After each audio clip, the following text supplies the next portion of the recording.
What's up, gamers? I hope you guys are all having a great day today, just full of positivity and happiness, dude.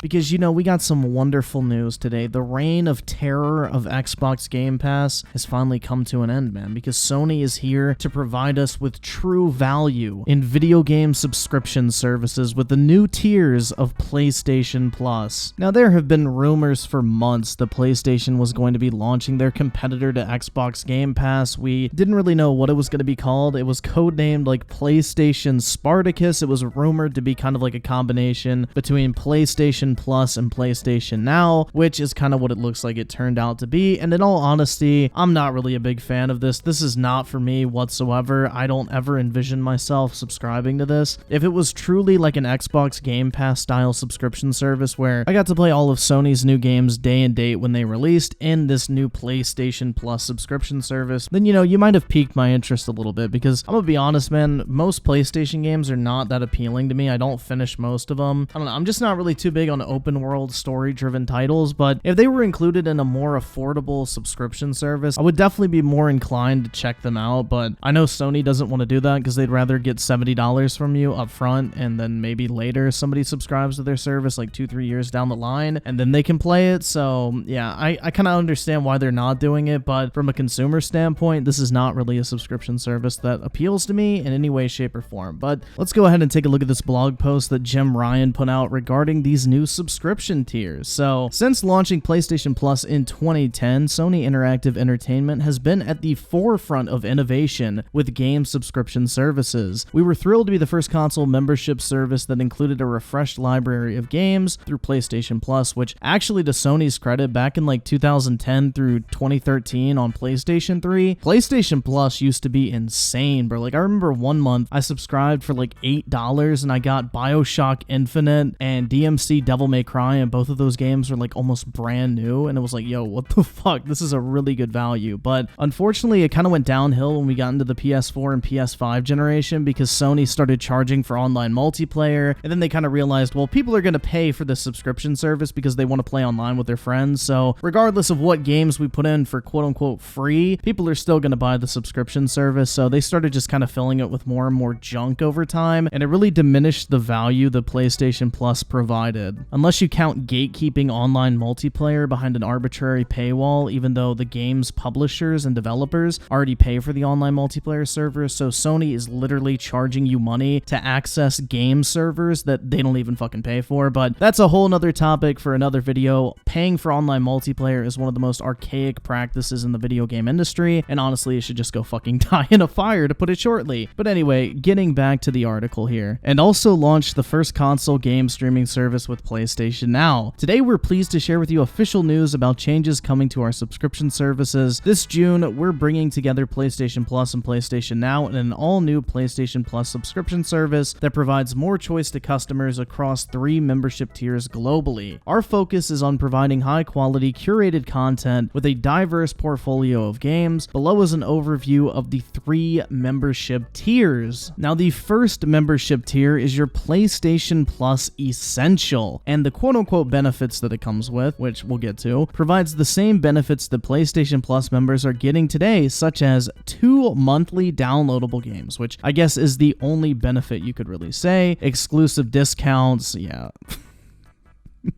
That's not really a benefit. Cloud storage for saved games. Literally, I think every other platform with the exception of Nintendo does this for free, so not really a great benefit. And online multiplayer access, because nothing screams benefit like being able to play the multiplayer portion of a video game you already fucking paid for. And there are no changes for existing PlayStation Plus members in this tier. It'll remain at $10 monthly or $60 a year. Then we move on to PlayStation Plus Extra, with benefits including provides all benefits from the Essential tier, adds a catalog of up to 400 of the most enjoyable PlayStation 4 and PS5 games, including blockbuster hits from our PlayStation Studios catalog and third-party partners. Games in the Extra tier are downloadable for play, which, I mean, you could argue that's a pretty good value. I mean, if you're primarily a PlayStation gamer and like that's the main platform you play on or the only platform you play on, I think that could probably provide you a pretty good value. I mean, for me personally, it doesn't, because I don't want to pay $15 a month for games I probably already own on PC, or I'm already getting with Xbox Game Pass already, because chances are I have a feeling there's going to be a lot of overlap between these two services, because the type of developers that would be willing to put their games into a subscription service like this are probably going to be very similar at the end of the day. But like I mentioned, it's $15 a month or $100 a year. Nothing insane, but when you compare Game Pass Ultimate for $15 a month, it's not even a fucking close comparison, because Xbox Game Pass is just the far superior value when it comes down to it, because you're getting all of Microsoft's games day and date. You're getting all of Bethesda's games day and date. You're getting the majority of EA's entire video game catalog. And on top of that, you're also able to use Game Pass not only on Xbox, but also on PC. And soon, all of Activision and Blizzard's titles will be coming to Game Pass as well. So when you look at it from a pure value perspective, Xbox Game Pass is the clear winner, especially at this $15 price point. Now we move on to the PlayStation Plus Premium tier, which the benefits includes all benefits from essential and extra tiers, and then it adds up to 340 additional games, including PlayStation 3 games available via cloud streaming, which this is the biggest disappointment in my opinion. I think if they would have managed to find a way to actually have these games running natively on the PlayStation 5, it would have been a huge W, and honestly would have presented a lot more value at the end of the day. PlayStation 3 backwards compatibility has been something that PlayStation users have been asking for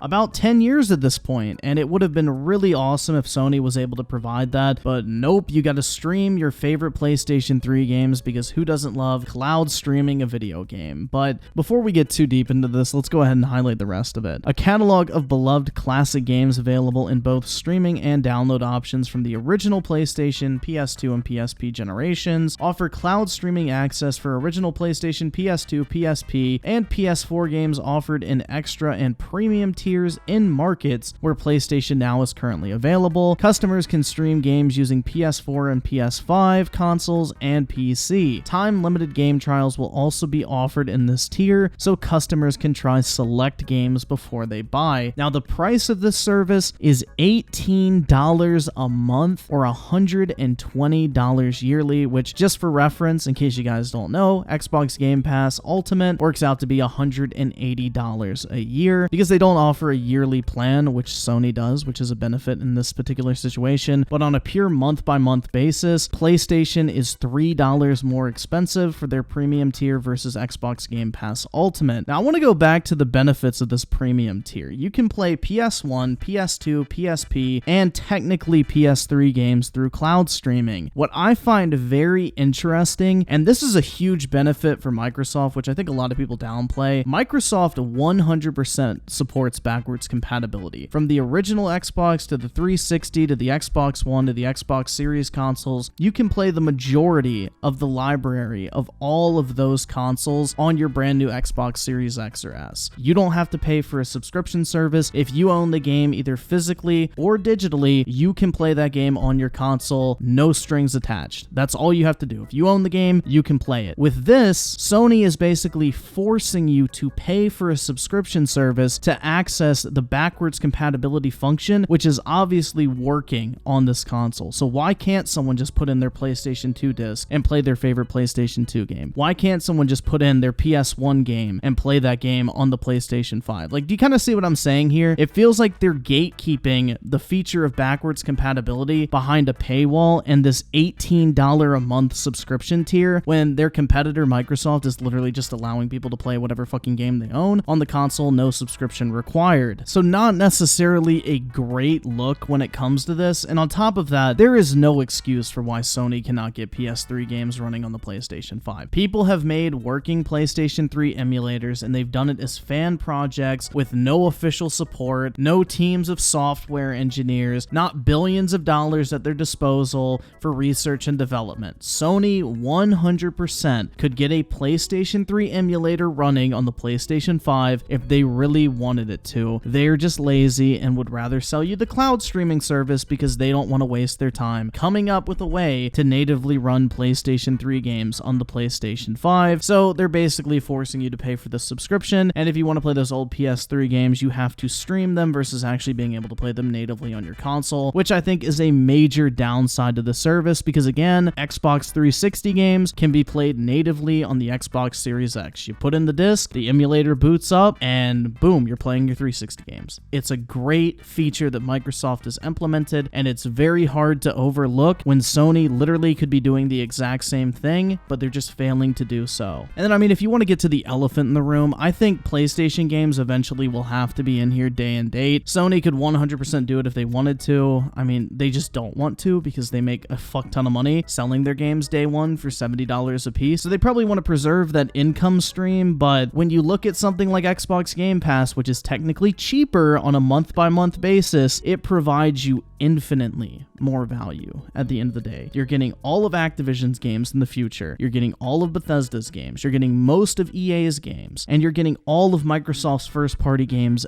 day one in Game Pass, on top of like 200 to 300 other games that cycle in and out of the service constantly. So when you look at it from a pure value proposition, it is very, very hard to make the case that this is a legitimate competitor to what Microsoft is offering. Now, I do want to bring up this article where Jim Ryan did do an interview and kind of explained why he wasn't putting games in this PlayStation Plus premium plan. I mean, it's pretty obvious why he didn't do it, but, you know, just to be fair in this situation, let's go ahead and hear him out. So in this interview with GameIndustry.biz, Jim Ryan said, "We feel like we're in a very good, virtuous cycle with the studios, where the investment delivers success, which enables yet more investment, which delivers yet more success. We like that cycle, and we think our gamers like that cycle. In terms of putting our own games into the service or any of our services upon their release, as you well know, this is not a road that we've gone down in the past, and it's not a road that we're going to go down with this new service. We feel if we were to do that with the games that we make at PlayStation Studios, that virtuous cycle would be broken. The level of investment that we need to make in our studios would not be possible, and we think the knock-on effect on the quality of the games that we make would not be something that gamers want." So what this is in corporate speak is we want $70 for our new release games, and we wouldn't be making enough money to justify making new games if we put them into the subscription model. Plain and simple, that's what it comes down to. For all the people that still push this narrative that, oh, Sony only cares about making money on 2 out of every 10 exclusives they put out because the 2 games that succeed pay for all the rest, that entire narrative is dead. Obviously, PlayStation wants to make as much money as humanly possible. They are a company after all, so I'm not really sure why people have any other expectations for them, but it shows you there are 2 very different strategies going on. Microsoft is diving in balls deep with this service business model. They view themselves as the Netflix of games. They see that's where the video game industry is going, whereas Sony is a lot more hesitant. I mean, this is kind of a step in that direction, but they're still dragging their feet and trying to stick to that traditional console business model, and this is kind of proof of that. But I just want to do a quick comparison real quick. I found these graphics on Twitter, and I think they're actually very interesting, and they sum up this entire thing very well. So I think it's worth taking a look at them before we wrap up here. So on one hand, we have Xbox Game Pass Ultimate. Xbox OG 360 titles native, can also use disc or digital versions, no subscription needed. Xbox can emulate games from other consoles, including GameCube, Nintendo 64, Dreamcast, Genesis, PS1, PS2, PSP. You get xCloud streaming, all first-party and console launch exclusives day one, full games, not demos, PC Game Pass included, so you can also play Microsoft's games on PC at no additional cost. EA Play included, which provides 100 plus games from EA, which is basically their entire video game library, and subscription is not needed for cloud saves, which totals up to a monthly price of $15. And then on the other hand, you have PlayStation Plus Premium. You get PS3 games streaming only, PS1, PS2, PSP games via streaming, and select titles, also native, which is an important caveat I think I forgot to mention earlier. You also get cloud streaming, limited time demos for first-party games and partner exclusives, older PlayStation 4, and I'm guessing they meant to say PS5 titles, and subscription needed for cloud saves,